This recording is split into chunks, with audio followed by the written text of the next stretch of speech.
আসসালামু আলাইকুম। বিএমপি ভালো আর কইলা না। তোমরা তোমরা আওয়ামী লীগ তোমাদের জন্য যে খুবই ভালো একটি দল, সেটাই তোমরা আবার প্রমাণ করলা।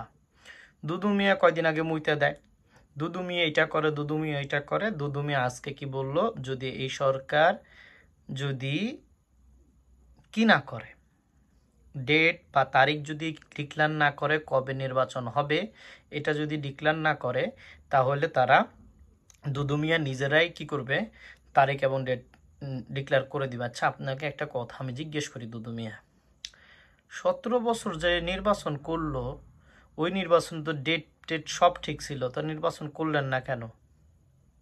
ওইসব নির্বাচনে যুক্ত হয়ে নির্বাচন করে জয়যুক্ত হইতে পারলেন না কেন? এইটুক সাহস ছিল না? কুত্তার বাচ্চা, ওইটুক সাহস ছিল না তোর? জানোয়ারের বাচ্চা, ওইটুক সাহস ছিল না? আসছো আজকে হলো যে মানে পাকনামি করতে। তোরা হেফাজতের আমলে কোনো সময় নির্বাচন করতে হেফাজতে নামছে, সেদিন তোরা নামস নাই। অসহযোগ আন্দোলন হয়েছে, সেই দিন তোরা নামস নাই। 18 সালের কোটা আন্দোলন হয়েছে, তখন তোরা নামস নাই। তোরা কোন সময় নামস নাই? এই পুরো বাংলাদেশে কোনোদিন দেখি নাই যে বিএনপির আন্দোলন হয়েছে।